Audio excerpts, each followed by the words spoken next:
What's going on, Chemical Guys family? Thanks so much for tuning in. A good friend of the detail garage, her car was parked outside last night, and from heavy winds and some dried palm tree branches, it actually started scratching the paint. So today we're going to show you guys how to properly polish that out, remove those scratches and swirls while also reviving that gloss. But before we do that, we need to wash and clay this vehicle. We're going to quickly go over that stuff, but if you want to know more in-depth procedures on how to wash and clay your vehicle, we've got tons of videos on our channel, so stay tuned.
So now we've brought this Kia inside after we've washed it and clayed it, and that's removed any kind of foreign debris that's on the surface of the vehicle, as well as any kind of contamination that gets stuck in the pores of the paint.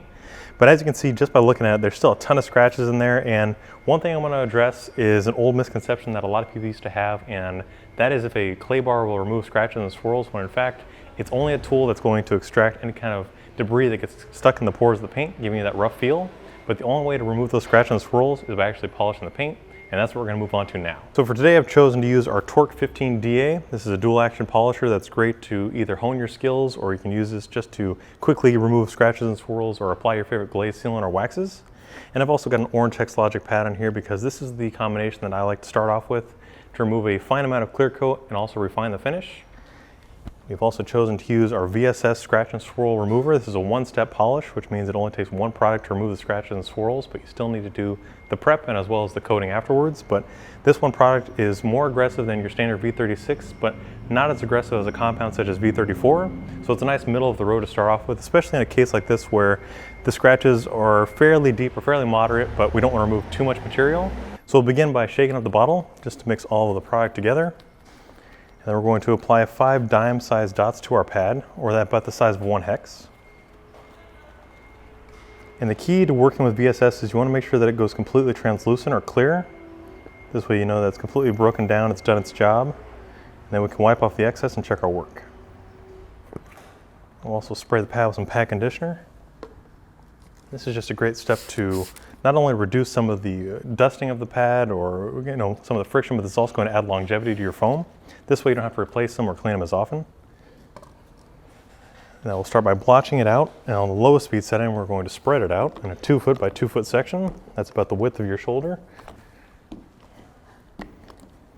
And then on the highest speed setting, which is going to be speed setting 6 on the TORQ 15DA, we're going to break down the polish using a cross-hatching pattern. And what I like to do is cover about 50% of our last pass, almost like you're cutting a lawn. This way you get a uniform shine and a uniform removal of material. And this way, once we're done, it's not going to have tiger stripes or areas we may have missed. Start by turning it on, but a few things you want to keep in mind is always keep the machine completely flat. This way it's not digging in where it can either stall the pad, which means it's not going to be doing any kind of correction, or else it'll be creating a hot spot where it's going to be more in one area. So nice and flat on the surface of the paint, and also you're going to guide it with an arm speed about 1 inch per second. That's how fast you're moving side to side or up and down. And then this is probably going to take about 3 passes for it to diminish, and then we can check our work.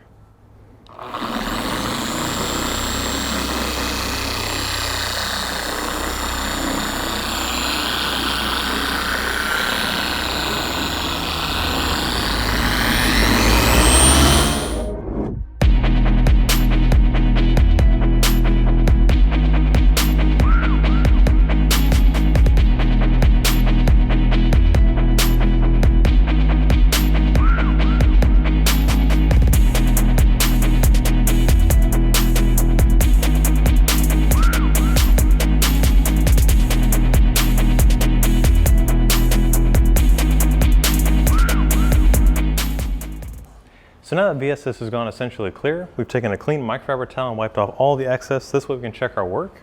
And just from using the one-step polish, we've removed a ton of those scratches and swirls. Now, although there's going to be some of the deeper ones left behind, we can still hit it with a more aggressive combination such as V34, or possibly go over it again with VSS, which is probably what we're going to do just so we can really enhance the vehicle's color. But for the most part, we've removed a lot of it, and I'm really happy with the results. So we're going to continue the same process using the same method and same procedure around the rest of the hood to remove all those scratches that were caused by the palm tree branches.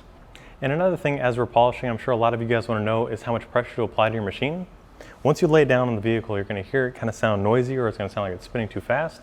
You're going to put just the weight of your hand and a little bit more, and that's going to change the tone of the machine, and that's going to give you the proper amount of friction to remove any kind of scratches and swirls.